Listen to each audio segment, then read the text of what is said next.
Today, I will show you a science fiction movie from 2014, Predestination. Spoilers ahead!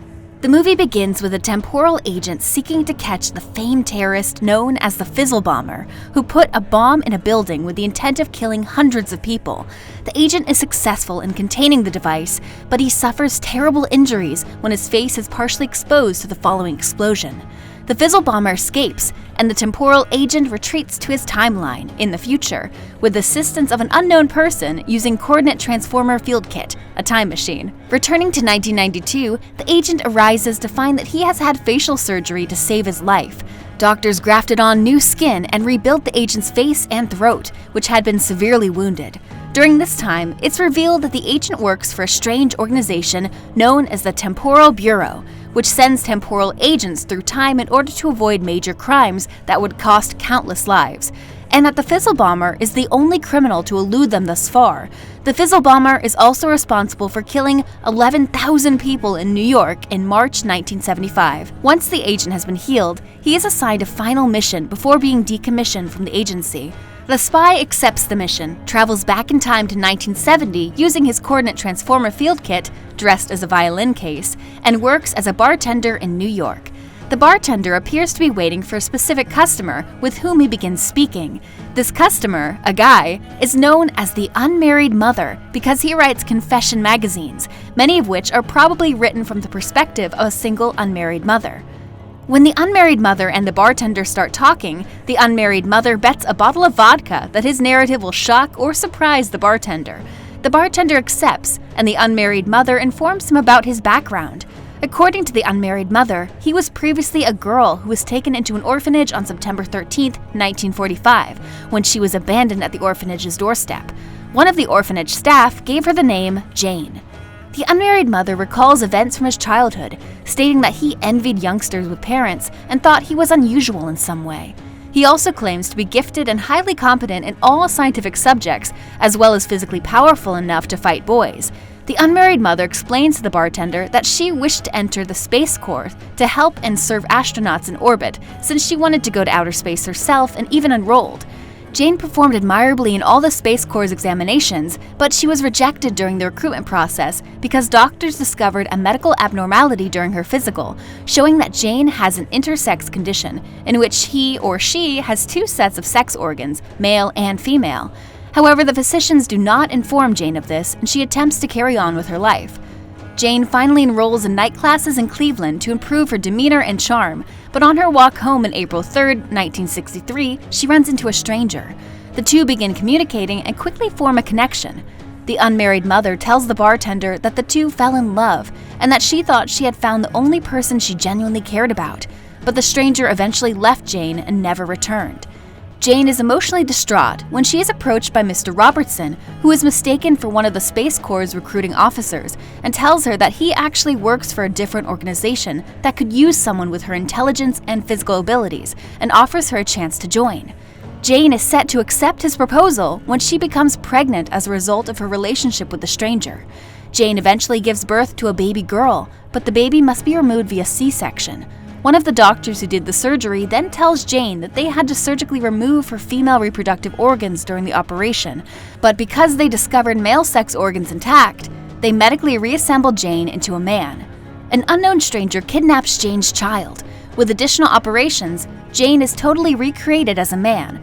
According to the unmarried mother, as time passed, he became a writer and began producing confession stories under the pen name The Unmarried Mother. The story is concluded by the unmarried mother, who wonders if he has earned the bottle of booze.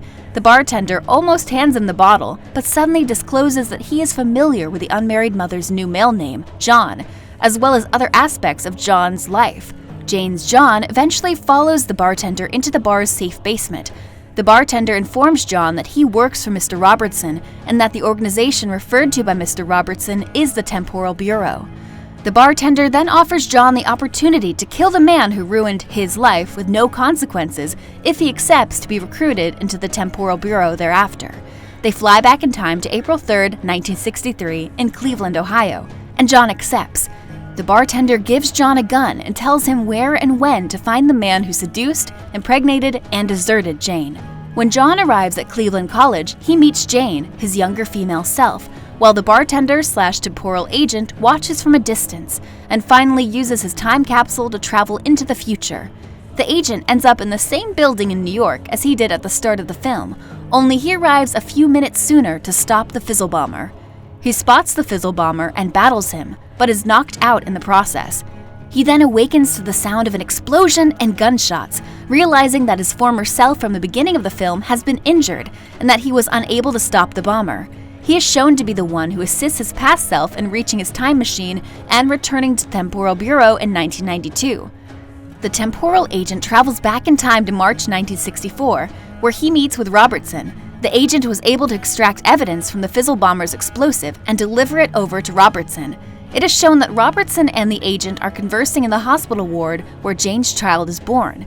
The temporal agent/bartender then kidnaps the child and transports her to the same orphanage where Jane grew up in 1945.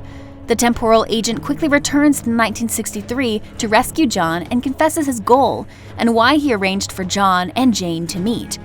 The temporal agent says that he, John, Jane, and the child are all the same person who exists as a result of a predetermined time paradox.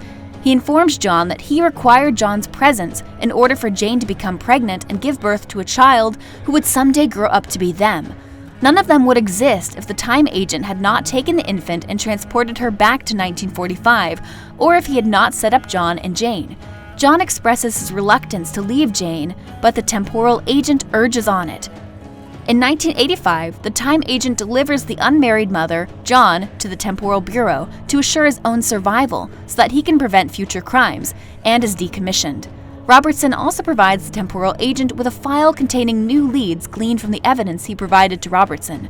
The temporal agent/bartender/future John then returns to his own timeline, attempting to live a regular life in January 1975 New York.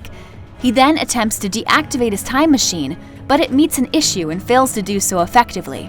Using the information provided by Robertson, the agent/future John quickly deduces where to find the bomber. The spy eventually tracks down the bomber in a laundromat. The agent is taken aback when he realizes that the fizzle bomber is actually him in the future. According to the fizzle bomber, he has saved more lives than he has taken as a result of his efforts, and Robertson is setting them up. The fizzle bomber, who appears insane, claims that if the agent kills him, the agent will become him, since it is a cyclical process. But if the agent loves him again when he was Jane and John, they will be able to break the pattern. The agent, disgusted with his future self, decides to assassinate the fizzle bomber. The film concludes with the agent standing in front of the time machine, declaring that he knows for certain that Jane, John, and himself were the best things that had ever happened to him, and that he misses his former selves terribly.